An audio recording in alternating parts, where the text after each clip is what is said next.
그리스도 중심 성경 읽고 오신 여러분들 환영합니다. 지금까지 우리가 시편을 계속 살펴보고 있는데요.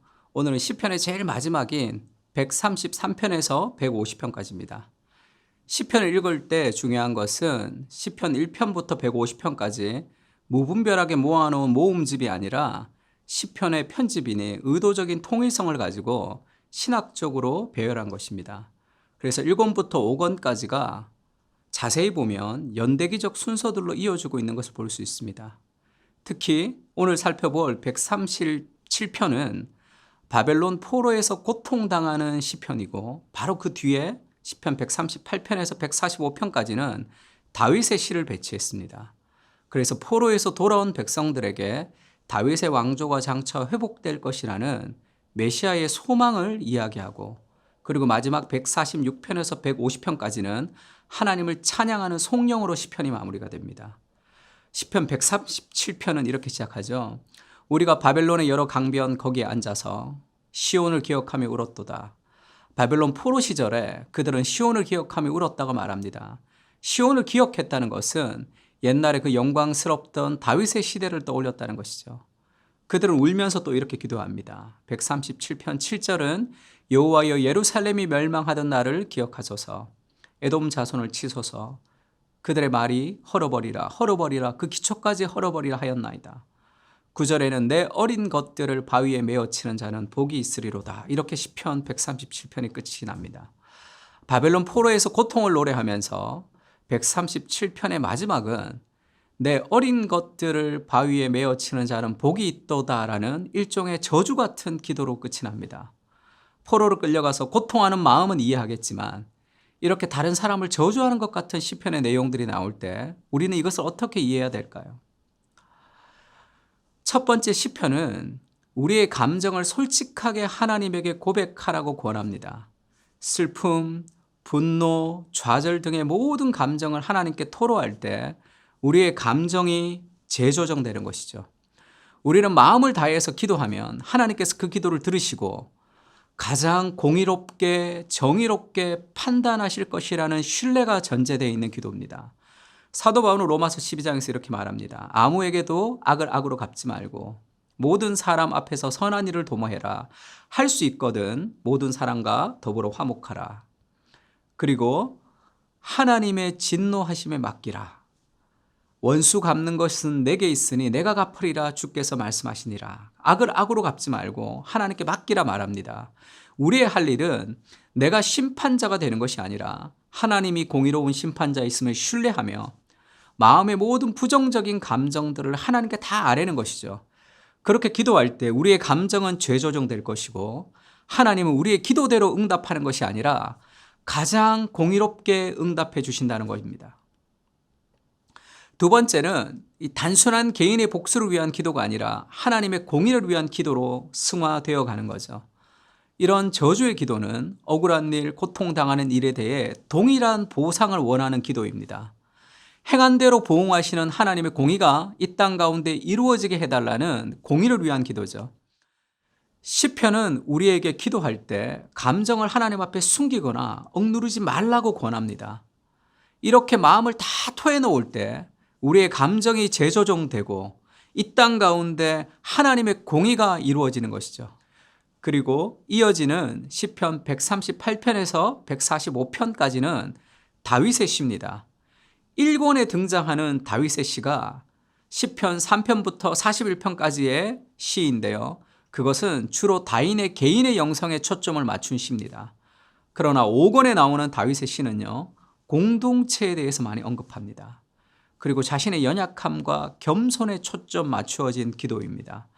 다윗의 시편인 139편은 이렇게 끝이 납니다.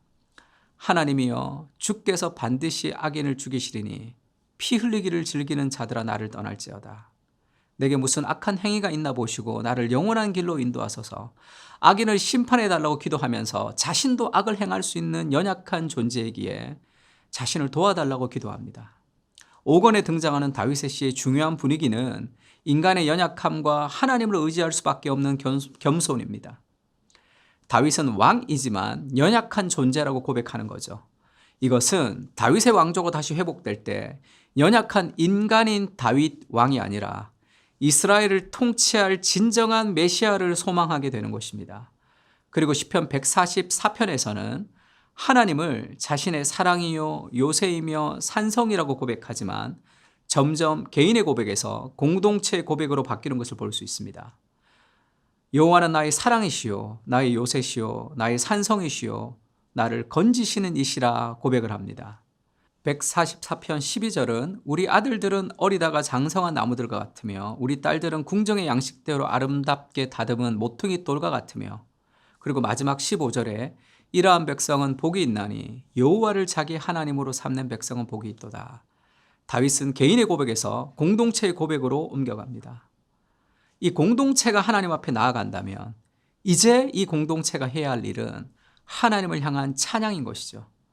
그래서 시편의 마지막인 146편과 150편은 소위 할렐루야 시편으로 알려진 시입니다. 시편의 마지막은 찬양으로 끝이 나죠. 시편 150편 6절은 이렇게 이야기합니다.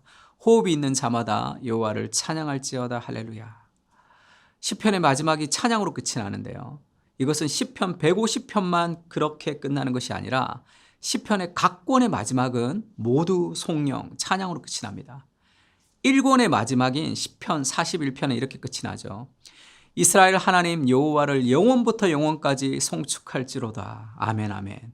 2권의 마지막인 시편 72편은 그 영화로운 이름을 영원히 찬송할지어다. 온 땅에 그의 영광이 충만할지어다. 아멘 아멘.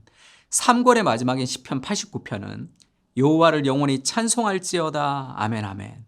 4권의 마지막인 시편 106편은 여호와 이스라엘의 하나님을 영원부터 영원까지 찬양할지어다. 모든 백성들아 아멘 할지어다. 할렐루야. 그리고 제5권의 마지막인 시편 150편은 호흡이 있는 자마다 여호와를 찬양할지어다. 할렐루야. 이렇게 끝이 납니다. 이것은 시편 전체의 고백이 하나로 아우러지는 것이라고 할 수 있습니다. 시편은 1편부터 150편까지 모두 찬양만 가득 차 있지 않죠. 때로는 슬픔, 분노, 갈등, 기쁨, 어려움, 이것이 복합적으로 다 섞여 있습니다. 시편은 이런 우리의 인생이 모여서 결국은 하나님을 찬양하는 것으로 마무리될 것이라고 우리에게 얘기하고 있습니다. 유진 피터스는 응답하는 기도에서 이렇게 말했습니다. 시편 1편부터 150편까지 도달하기까지 수년이 걸릴 수도, 심지어 수십 년이 걸릴 수도 있다. 모든 기도가 하나같이 찬양으로 매듭지어지는 것은 아니다. 실제로 대부분의 기도는 그렇지 않다. 그러나 기도와 기도하는 삶은 결국에는 찬양이 된다. 기도는 항상 찬양을 향해 가며 결국에는 거기 도달할 것이다. 만일 우리가 기도 가운데 인내한다면, 웃고 운다면, 회의하고 믿는다면, 씨름하고 춤추고 그리고 다시 씨름한다면 우리는 확실히 시편 150편에 이르러 벌떡 일어나 앙콜 앙콜 하며 갈채를 보낼 것이다. 시편 1편부터 150편까지를 읽고 기도하십시오. 때로는 눈물과 슬픔의 날들이 있을지라도 결국 우리의 인생은 찬송에 이르게 될 것입니다. 시편의 마지막 고백은 우리의 인생의 마지막 고백이 될 것입니다. 호흡이 있는 자마다 여호와를 찬양할지어다 할렐루야.